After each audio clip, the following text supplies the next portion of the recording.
December 27th, 1944. A village called Edemel, in the frozen hills just east of Malmedy, Belgium. Late afternoon, the light already going. Charlie Company of the 99th Infantry Battalion moved on the village with artillery from the 230th Field Artillery Battalion walking ahead of them. The 99th was an odd unit, even by American standards. A battalion built almost entirely of Norwegians and Norwegian Americans, men who gave their orders in Norwegian and wore a Viking longship on the shoulder. 11 days earlier, they had been rushed into Malmedy to plug a hole in a collapsing line. Now they were the ones doing the attacking. The raid took about as long as raids take. When it was over, roughly 30 Germans lay in the snow around Edemel, and one did not. He came out with his hands showing, and he was walked to the rear. Now follow that man, because where he goes is where this story lives. He went back through the regimental chain to a cage behind the lines, and there he was handed to a small group of American soldiers designated IPW Team Number 46, attached to the headquarters of the 120th Infantry Regiment, 30th Infantry Division. What they produced that day survives. It is called Interrogation Report Number 107. 2 prisoners were processed. They are not named in it. They are numbered. Prisoner 3,824. Prisoner 3,825. Hold on to those numbers for a moment, because they are the first thing in this story that should stop you. That is not a count of prisoners taken that afternoon. That is the running total for one 6-man team. 3,800 men questioned one at a time by 6 Americans in a tent in winter. The prisoner from Edemel belonged to the headquarters of the 1st Battalion, 293rd Grenadier Regiment, 18th Volksgrenadier Division. The team wrote down where his battalion had come from, Blyov, in the Schnee-Eifel. They wrote down that his division had been stood up in Denmark about 4 months earlier. Routine, order of battle, the bread and butter of the job. And then, somewhere past the routine, the American across the table asked a question that was not on any form issued by the War Department. American interrogators up and down the front had begun asking it that winter, not because headquarters wanted it, but because they could not help themselves. The question was some version of this. You have fought the Russians. Now you have fought us. Compare. The answers they got back are the reason we are here today. Because those answers did not say what anyone expected them to say, not the interrogators, not their commanders, and not, I suspect, what you are expecting either. If you appreciate history built out of the actual documents these American soldiers left behind, take a second to hit like and subscribe. It genuinely helps get their work in front of the people who care about it. So who were these men in the tent? Most of them had come through a place called Camp Ritchie in the Maryland mountains. The Army had gathered up something on the order of 20,000 men there, and among them were several thousand who spoke German the way a man speaks the language he was born into, because they had been born into it. German Jews, Austrians, Czechs, refugees, boys who had gotten out and whose families had not. They were trained to do something the United States Army had never really done before at scale. To sit down with an enemy soldier within hours of his capture, before the shock wore off, and take him apart with nothing but conversation. 4 tools and no others. What you already know. What you can offer. What you have in common. And what he is afraid of. Never a hand laid on him, partly because that was the law, mostly because it did not work, and the men who spoke the language knew it did not work. They were sent out in 6-man teams and pushed into every division on the continent, and they were extraordinarily good at it. By the end of the war, the estimate inside American intelligence was that something like 60% of the usable intelligence coming out of Europe was coming from these teams, not from code breaking, not from photographs. From men talking. Now I want you to sit with the strangeness of that, because we have gotten so used to it that we have stopped noticing. The man from Edemel talked, not under threat, not under torture. He sat in a tent in Belgium 11 days after German soldiers had machine-gunned 84 disarmed Americans into a field a few miles down the road at Bonnier. And he answered questions from an American, and the American wrote it down. And this man was not an exception. This is where the whole thing starts to bend. Because the Volksgrenadier divisions that Germany threw into the Ardennes that December were not made of raw boys alone. They were built around cadres of veterans, and a great many of those veterans had come from the east. These were men who had held positions at Rzhev and Vitebsk and on the Dnieper. Men from an army that had, on that other front, done things that made surrender in that direction functionally impossible. Those men had a reputation, and it was earned. On the Eastern Front, German infantry in a hopeless position routinely did not surrender. They stayed in the hole. They fired until the hole was overrun. Whole divisions were written off that way. And now the same men, in the same war, wearing the same uniform, were walking out of villages in Belgium with their hands up, and then sitting down and explaining their order of battle to a 22-year-old from Maryland. Something had changed. And the Americans doing the questioning understood, faster than their own generals did, that they were sitting on top of something much larger than the location of a mortar platoon. They were being handed, one man at a time, a measurement of the German army's insides. So they kept asking the comparison question, week after week, sector after sector, thousands of times. And a pattern came back. The same shape of answer from men in different armies, in different uniforms, who had never met one another and had no way to coordinate a story. It was not about tanks. It was not about the Garand. It was not about who was braver. It was about something the German army had no word for.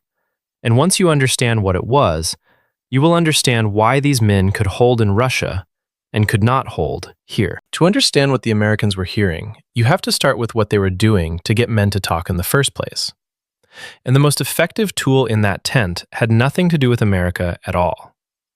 There was a sergeant on Interrogation Team 41 named Guy Stern. He had been born Günther Stern in Hildesheim in northern Germany, and he had gotten out in 1937 at the age of 15, the only one of 5 in his family to make it out. He lived with an uncle in St. Louis who was a baker, finished high school there, bussed tables at the Chase Hotel. When the war came, he tried to join the Navy and was turned away as a foreigner. The Army was less particular. On the 1st of May, 1943, in Abilene, Kansas, he stood up and became an American citizen. 2 years later, he would be decorated with a Bronze Star, and the citation would describe his information as being of inestimable value. What it did not describe was the trick. Stern had gotten hold of a Soviet uniform. It had come off a liberated Russian prisoner. Tunic, medals, patches, the whole thing. And when a German would sit down across from him and his partner Fred Howard and recite the Geneva Convention at them, name, rank, serial number, that is all you get, Howard would work him gently for a while, and then Stern would come through the flap of the tent wearing that uniform and speaking German with a heavy Russian accent. Kommissar Krukov, he called himself. Howard would play the friend. He would look at the man's own papers, taken off him at capture, and mention the wife, mention the new baby, mention the job waiting at home. And then he would say, very sadly, that this Russian is a difficult man, and that the camps in the East are primitive, and that people do not always come back from them. Here is what I want you to notice, and it is the hinge of everything that follows. The trick worked. It worked constantly. It worked on hard men. It worked on men who had refused everything else. And it worked because it was not a bluff. Both sides of that table knew the numbers, or knew enough of them. Something like 3 million German soldiers would end up in Soviet hands. Roughly 1 million of them would never come home. Men taken in 1943 died at rates that ran past half. The last survivors would not be released until 1955 and 56, a decade after the shooting stopped. Men walking off trains into a country their children did not remember them in. And every German soldier understood exactly why. He understood it because he knew what his own army had done first. Of 5.7 million Soviet prisoners taken by Germany, more than 3 million died in German hands. Starved deliberately, worked to death, shot. That was not a rumor in the Wehrmacht. That was policy, and the men in the ranks had watched it happen. So Germany had built, with its own hands, an eastern front from which there was no exit. Not because the Russians were monsters, because Germany had spent 3 years making surrender in that direction indistinguishable from death. And every private in every trench, from Leningrad to the Crimea, had done the arithmetic. That is why they held. That is the whole secret of that famous Eastern stubbornness that German generals would spend the rest of their lives writing books about. It was not fanaticism. It was arithmetic. Now put the same man in Belgium. Corporal Friedrich Bertenroth of the 2nd Panzer Division put it about as plainly as it can be put. In Russia, he said, he could imagine nothing except fighting to the last man, because going into a Russian camp meant you were dead. In Normandy, there was always something sitting at the back of the mind, that if it all came apart, the Americans were human enough that being their prisoner was, to some degree, attractive. Read that again, and notice what it is not. It is not admiration. It is not gratitude. It is not a man converted. It is a calculation, made by a professional, about the odds of being alive in 5 years. And America had, without ever sitting down and designing it as a weapon, created the conditions for that calculation. The United States ran its prisoner camps by the Geneva Convention with a rigidity that annoyed a lot of Americans at the time. German prisoners in the States ate what American troops on the home front ate. They played football. They watched films. They put on plays. There were letters to congressmen about it. Somebody coined the phrase Fritz Ritz, and it was not meant kindly. It looked, to a lot of people, like softness. It was one of the most effective things the United States did in the entire European war, and almost nobody who did it understood that at the time. But, and here is where the story refuses to stay simple, that explanation is not enough. Not close to enough. Because if the only thing operating was a safe exit, then German soldiers should have been surrendering to the Americans in floods from the moment the first landing craft dropped its ramp. And they were not. In June and July of 1944, in the hedgerows of Normandy, German infantry fought the United States Army to a standstill for 7 weeks. In the Hürtgen forest that autumn, they fought Americans for 88 days and bled them white. In the Ardennes, in the very week our man was walked out of Hadamar, they were attacking. The exit had been there the whole time. For most of the war, the overwhelming majority of them did not take it, which means the exit was not the cause. The exit was only the door. Something else had to happen first. Something inside the German soldier, or inside the unit around him, before he would walk through it. And the Americans in those tents were about to find out what that something was, from a source nobody in the United States Army had thought to trust. A stack of questionnaires, filled out in the mud, that would produce a number so wrong, it looked like a clerical error. Somewhere behind the front that winter, in a requisitioned building with a stove in it, American soldiers were doing something that would have looked absurd to anyone who wandered in. They were doing polling on enemy soldiers in wartime.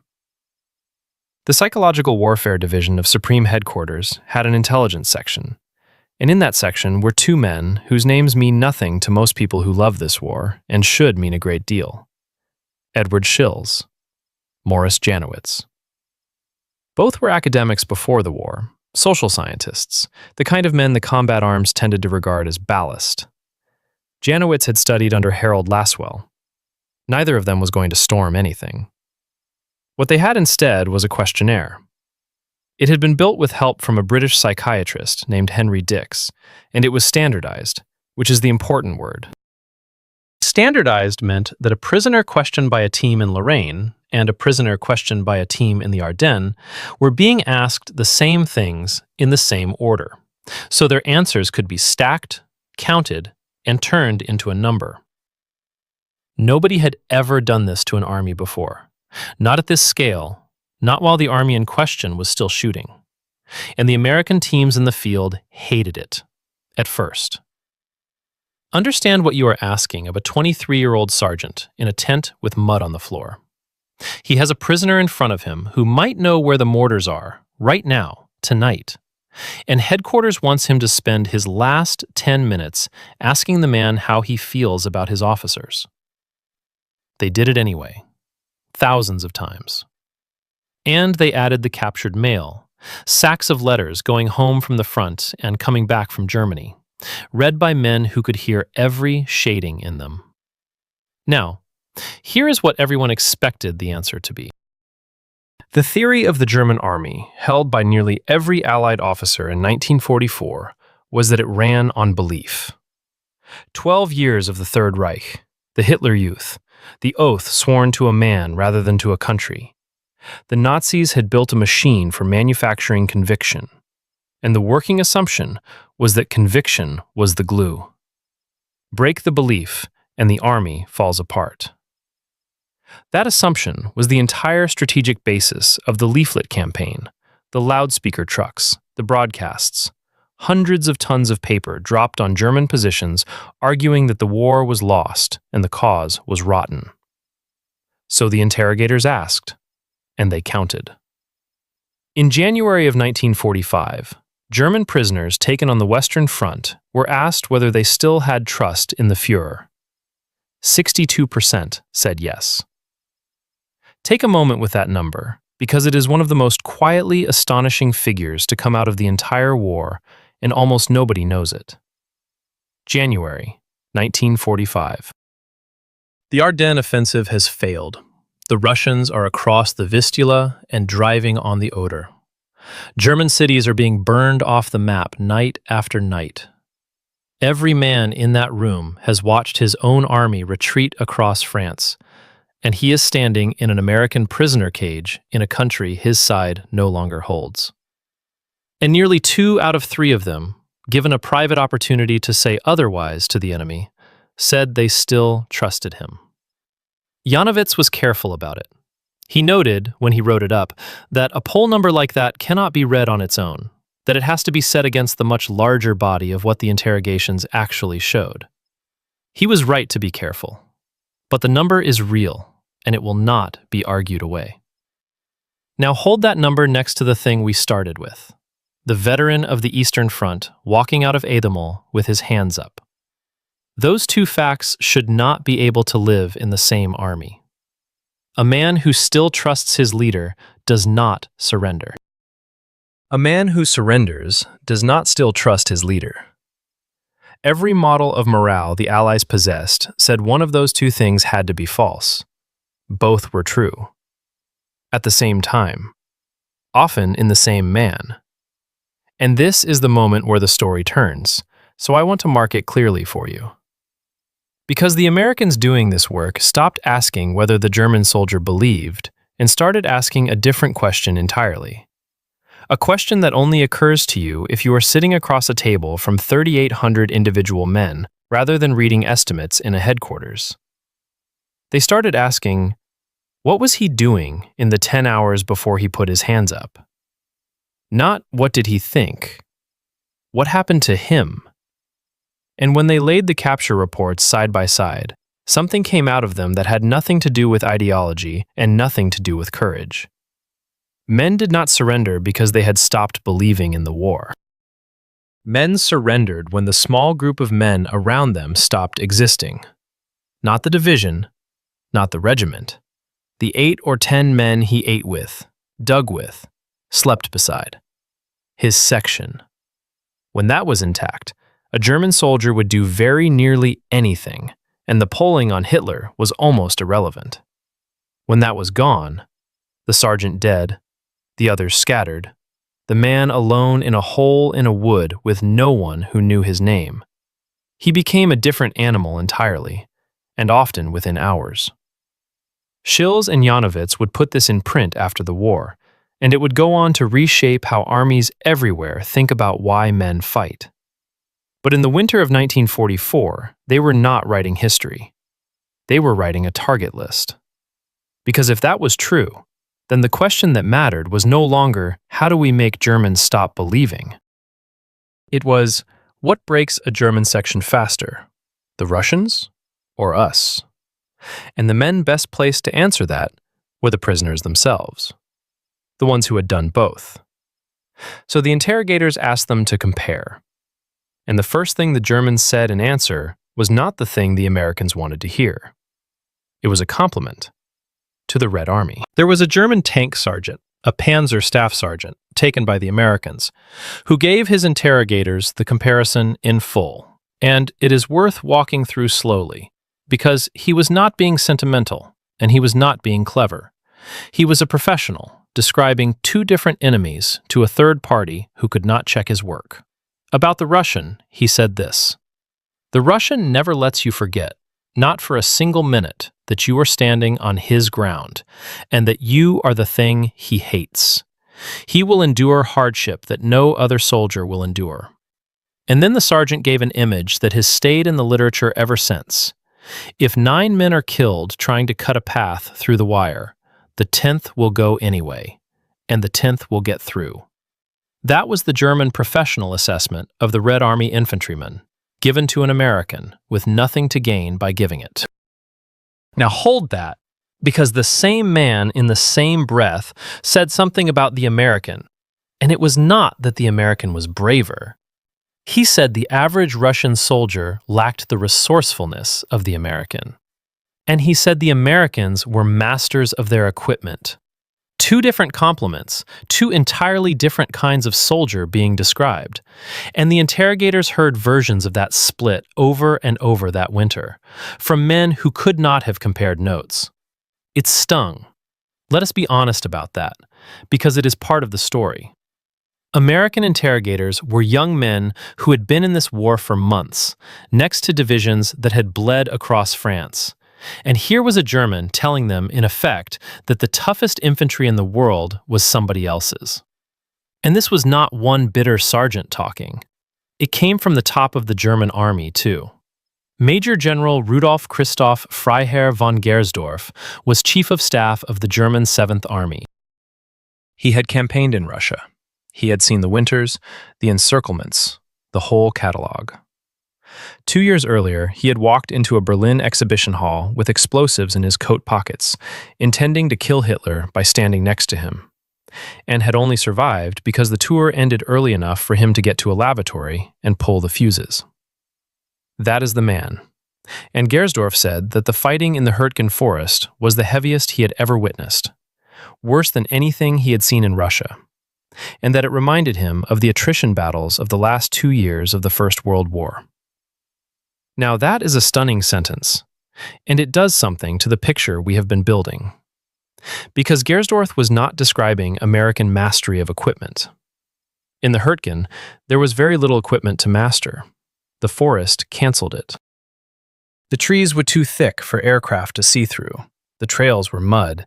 Tanks could not deploy, and artillery bursting in the treetops rained steel and splintered wood straight down on men lying flat. Americans learned in there that you did not go prone when the shelling started. You stood up and hugged a tree so that only your helmet was exposed to what was coming down. 88 days. The longest battle the United States Army fought on German soil, and one of the longest it has fought anywhere. And the German general, who had been to Russia, said it was the worst he had seen. So now we have two German judgments that appear to be in direct contradiction. The Russian is the harder man, and the hardest fighting of the war was against Americans. Both of those came out of the same army, frequently out of the same units. I want you to sit inside that contradiction for a minute, because the American interrogators sat inside it for months, and it is the exact place where the real answer is hiding. If you take the Germans at their word, and there is no obvious reason not to, since they had nothing to gain, then the thing that made fighting Americans unbearable was not the individual American infantryman being more ferocious than a Russian. The Germans said flatly that he was not. So the unbearable thing had to be coming from somewhere other than the man with the rifle. Watch what that Panzer sergeant actually praised. Not courage, resourcefulness, mastery of equipment. Those are not descriptions of a warrior. Those are descriptions of an operator, a man who is very good at running a machine that is much larger than himself. And then look at what he praised in the Russian: endurance, hatred, the willingness of the 10th man. Those are descriptions of a warrior with nothing behind him. The Germans, without ever framing it this way, were describing two completely different mechanisms of defeat. And they had a word for one of them, and no word at all for the other. The word they had was Materialschlacht, the battle of material. It was an old term, inherited from the trenches of the First War, and it meant being ground down by an enemy who has more shells than you have. Every German officer understood it, and every German officer used it, and it was, in 1944, a comfortable thing to say. It let you lose while remaining the better soldier. We were not outfought. We were outweighed. That explanation was wrong, and the interrogation reports were quietly proving it wrong, one prisoner at a time. Because if the Americans were simply a mountain of shells, then the German response should have been the same response they had used in Russia against a mountain of shells, which was to dig in, absorb it, and hold, and which had worked, at hideous cost, for years. Instead, something else was happening to them. Something that took the 8 or 10 men around a soldier and removed them from him. Not always by killing them, faster than any artillery on the Eastern Front had ever managed. The prisoners kept describing it. They described it in fragments, in ordinary language, without ever seeing that they were all describing the same thing. And an American, sitting in a tent with a pencil, began to notice that the fragments fit together, and that what they added up to was not a weight of metal at all. It was a clock. Here is one of those fragments, and I want to give it to you the way a prisoner would have given it, as a small, confusing complaint, not as a revelation.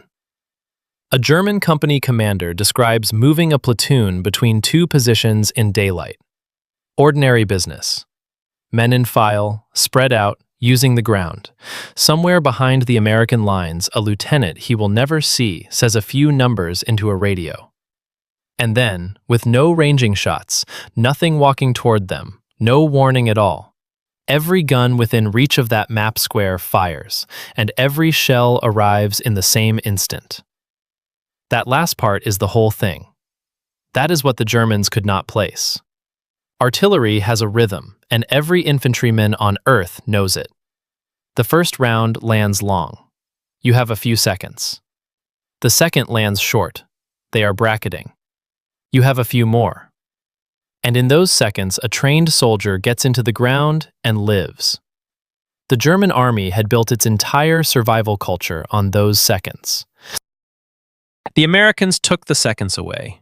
Every battery computed its own time of flight, backed it off the clock, and pulled at a different moment so that the whole weight landed together. They called it time on target. Around St. Lo, the 2nd Infantry Division alone was firing as many as 20 of them in a single night, purely to keep the defenders from ever settling.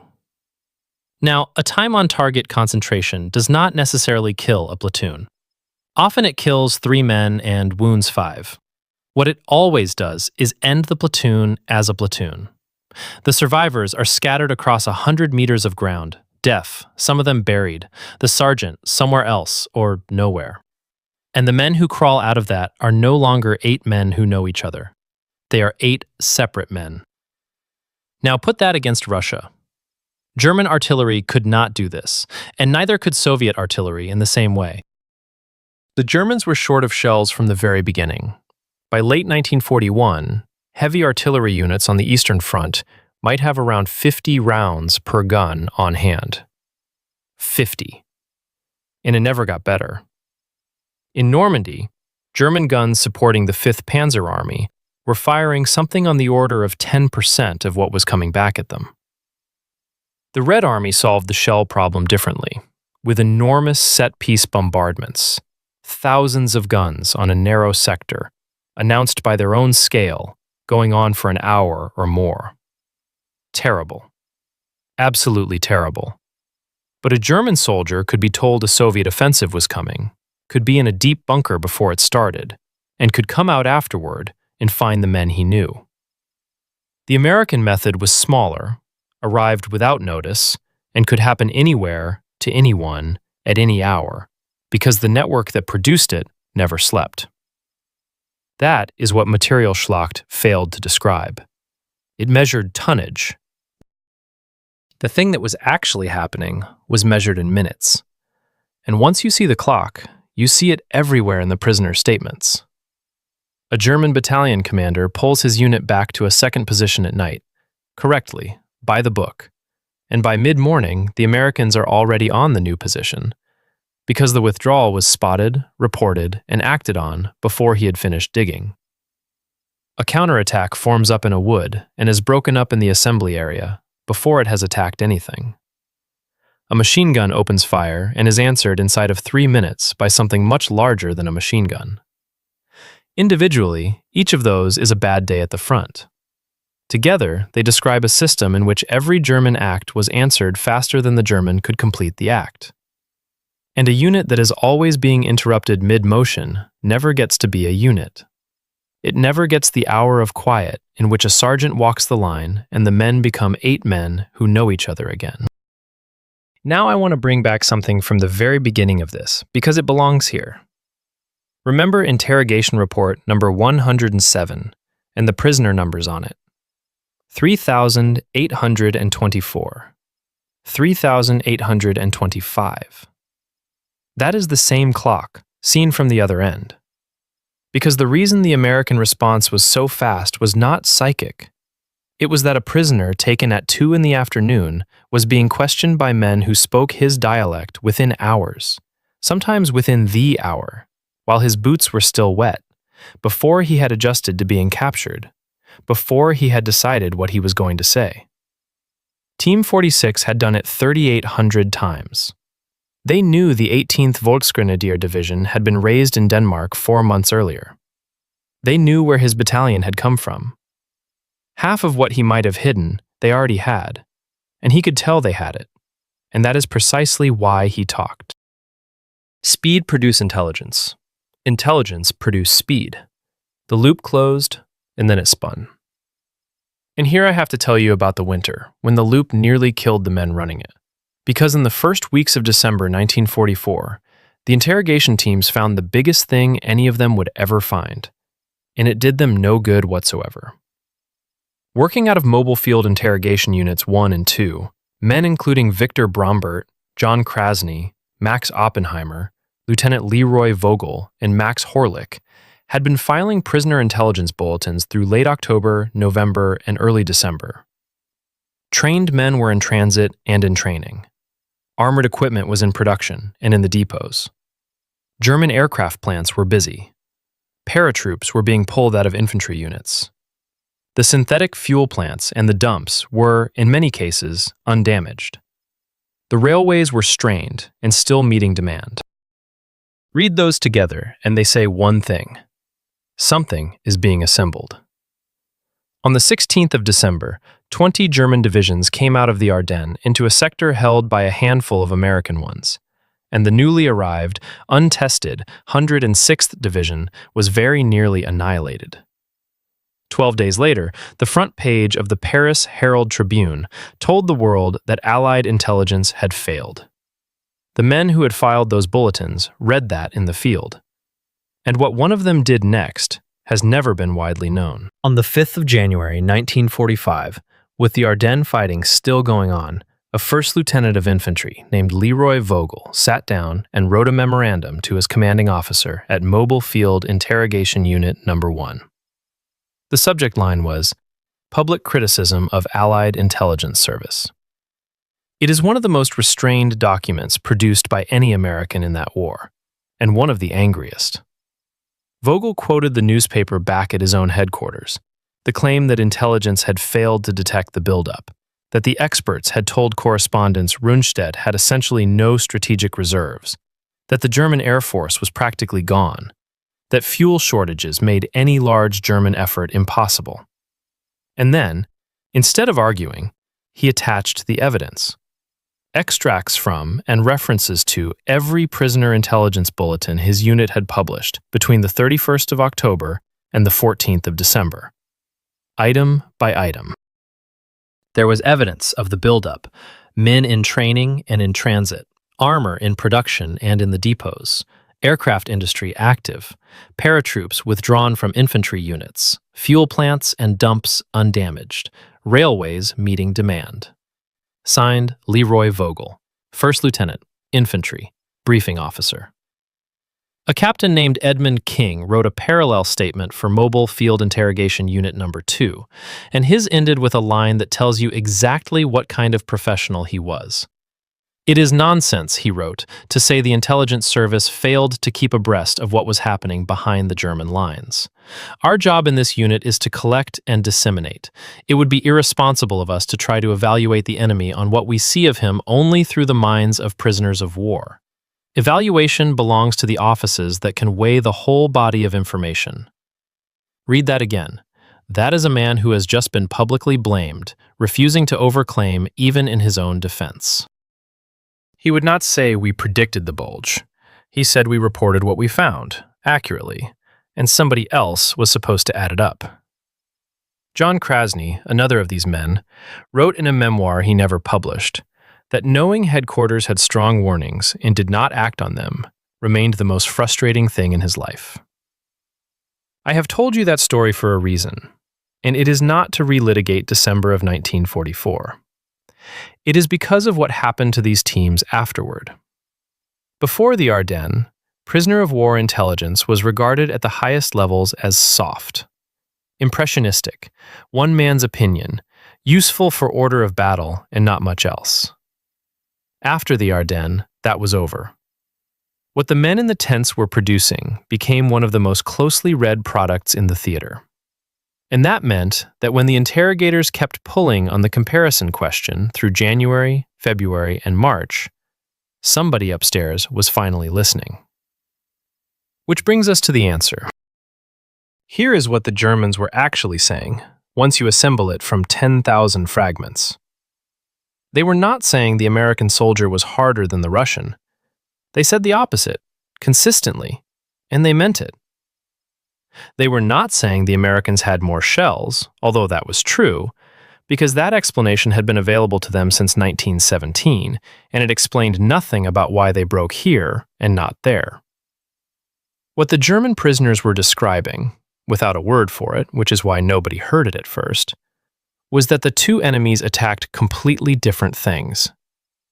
The Red Army attacked the German soldier's body, and the German army's answer was to make death the only alternative. Surrender in the East meant a camp you did not walk out of, and every man knew it, because Germany had built those rules first. So the Eastern soldier held, not out of belief, out of arithmetic. His unit could be shattered, his friends killed, his position hopeless, and he would still be there, in the hole, because there was nowhere else in the world for him to be. The United States Army attacked the German soldiers' group, not deliberately, not as doctrine, not because anyone wrote it down, but that was the effect of everything the Americans did. Fire that arrived without warning and scattered a section in a single second. A response cycle so fast that no unit was ever left alone long enough to reassemble itself. Prisoners questioned within the hour, so that the next American move was already informed by the last German one. Air overhead the moment the sky cleared. A supply system that never had a bad week. Man against man, the German thought he was the better soldier, and the Russian was the tougher one. He may even have been right. It did not matter. He was never permitted to be a unit. And then, and this is the part that makes the whole thing lock, behind that, the Americans had left a door open, not out of strategy, out of habit. Because the United States ran its prisoner cages by the Geneva Convention with a stubbornness that irritated its own public. Because German prisoners in America ate what American soldiers ate, and played football, and put on plays, and somebody sneered about the Fritz Ritz. Because a captured man was handed to a 22-year-old who spoke his language and did not touch him. So the German soldier in the West faced a completely different equation from the one he had solved in Russia. There, the group broke and he stayed, because staying and dying were the same as surrendering and dying. Here, the group broke, faster, more often, more permanently. And when it broke, he found himself alone in a wood with a decision to make. And for the first time in the entire war, one of the options was survivable.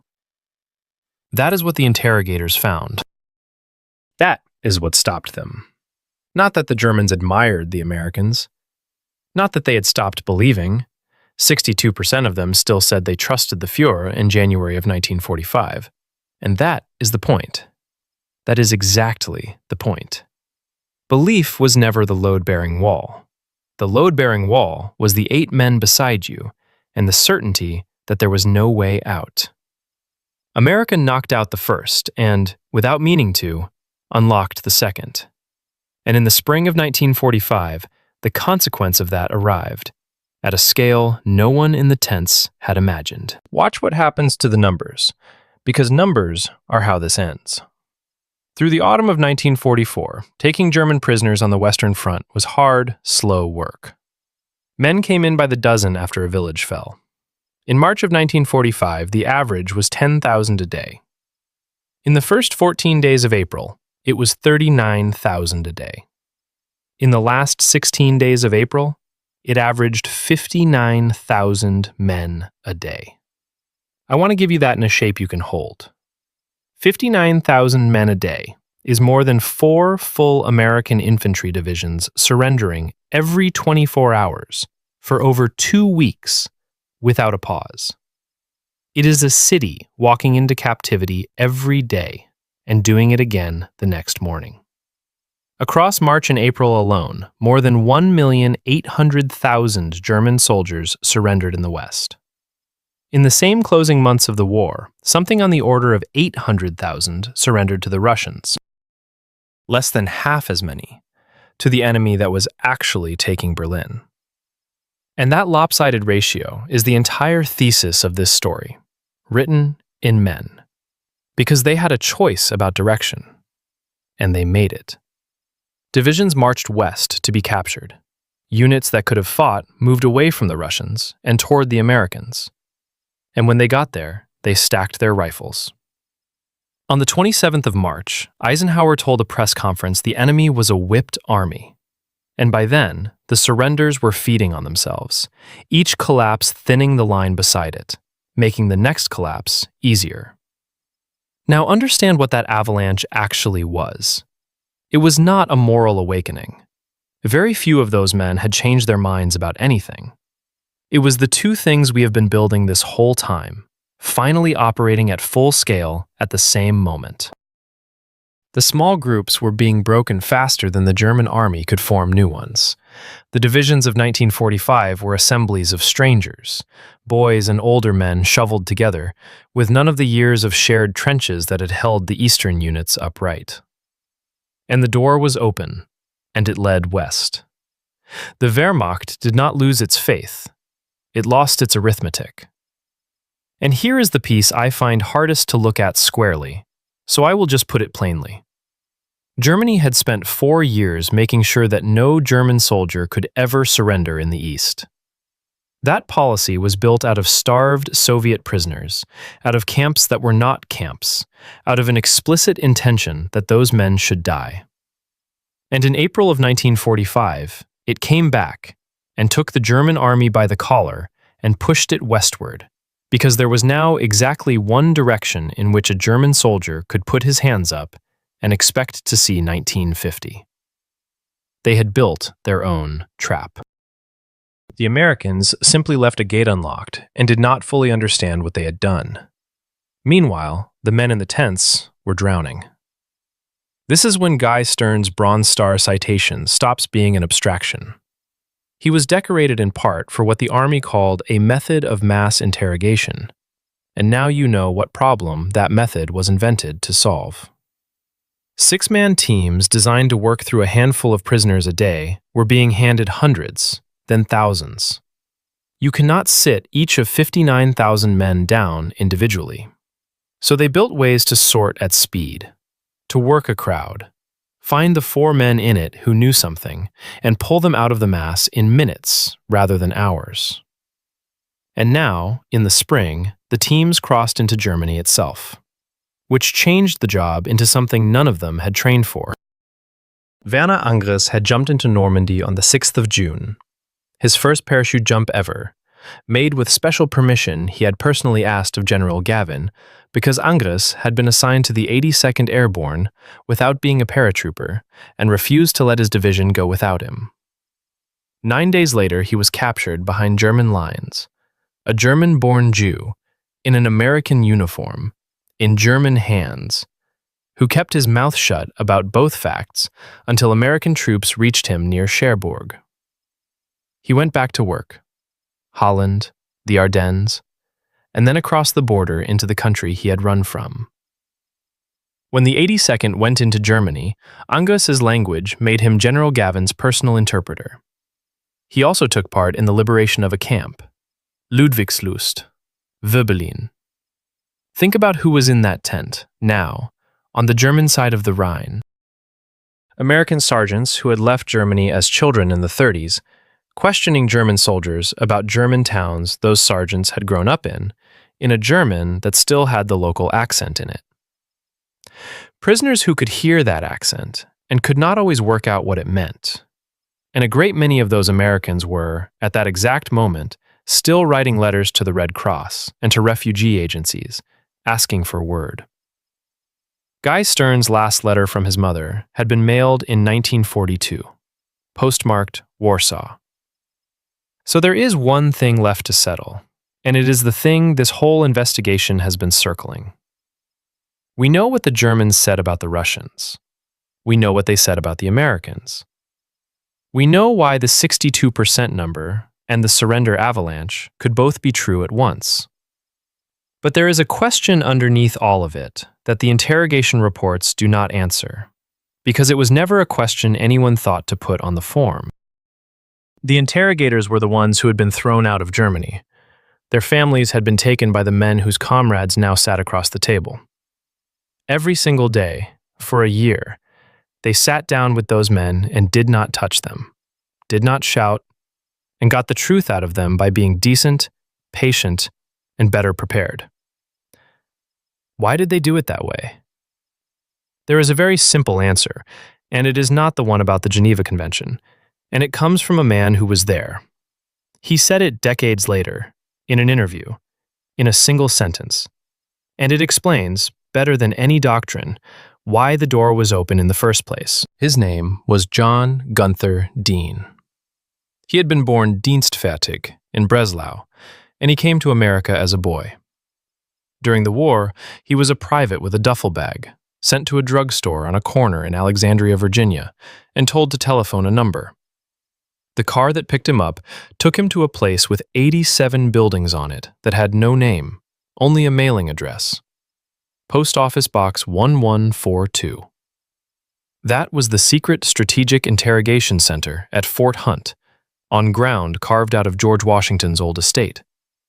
It ran from 1942, and it handled the prisoners considered too valuable for a tent in Belgium: U-boat crews, Luftwaffe officers, scientists. The microphones were in the cells. They were also in the trees, because men will talk in the open air who will not talk indoors. Dean, looking back on it as an old man, said the thing I promised you. He said that at 1142, they had everything on their side, and that they were largely accepted, and that this made a great difference. And so, in dealing with prisoners and with the men who came over, they behaved according to the law. That is the answer, and notice that it is not a moral claim. It is a description of confidence. Men who are losing torture prisoners, men who are frightened of what an enemy might turn out to be, do not let him play football. The United States could afford to keep the door open because the United States was not afraid of the men coming through it. And the German soldier, sitting in that room, could feel that. He was not being persuaded of anything. He was being shown, without a word, which of the two sides had already won. Now come back with me to where we started. The 27th of December, 1944. Edomo, in the snow. A raid by a Norwegian-American battalion. 30 Germans dead in the fields. One walking to the rear with his hands showing. Prisoner 3,824. Prisoner 3,825. Interrogation report number 107, typed up by 6 Americans in a tent, listing a battalion that had come from Blyalf and a division raised in Denmark 4 months earlier. At the time, that piece of paper was worth almost nothing. It went up the chain with 1,000 others like it. We know now what it was. It was one measurement, taken at 1 hour, of a German army that still believed and could no longer function. A man who had probably answered yes if asked whether he trusted his leader, and who had come out of a village anyway, because the 10 men who kept him in the war were no longer there, and because he had learned that in this direction, unlike the other one, a man could survive putting his hands up. What happened to the people in this story? Leroy Vogel's memorandum and Edmund King's survived, which is why we can say today that the men in the field had it right, and can say it in their own words rather than on their behalf. John Krasny carried the frustration to the end of his life and wrote it down. Victor Brombert became one of the great literary scholars of his generation at Princeton. Werner Engris came home with a Bronze Star and a Purple Heart, became a professor of European history, and taught for 25 years. His father had been murdered at Auschwitz. In old age, he moved back to Berlin, the city he had fled, and spent his last years standing in front of German schoolchildren, telling them what it had been like to grow up Jewish there. He died in 2010. Guy Stern learned after the surrender that his mother, his father, his brother, and his sister had all died after being sent to the Warsaw Ghetto. He was the only one who got out in 1937, at 15. He became a professor of German literature, the literature of the country that killed his family, taught it for decades, and lived to be 101, dying in Detroit in December of 2023. He spent the last stretch of his life doing what the whole American war effort had accidentally proved was the stronger weapon. He talked to people. And that is the finding, in the end. When American interrogators asked German soldiers to compare the two enemies, the Germans told them the Russians were harder men, and then described, without knowing it, an American army that had beaten them by never letting them be an army, and by leaving open a door that Germany had bricked up on its own side of the war. They did not lose to better soldiers. They lost to a better system, run by men who were not afraid of them. Thank you for staying with this one to the end. These stories live or die on whether they find the people who care about them. So if this was worth your time, a like genuinely helps push it towards someone else who will want it. Subscribe and turn on the bell if you want more of these. The documents, the names, the reports that have sat in the archives for 80 years. And tell me in the comments where you are watching from. If your father, your grandfather, or anyone in your family served in the Second World War, I would truly like to hear about them. What branch, what theater, what unit? Say their name here. That is the part of this channel I look forward to most.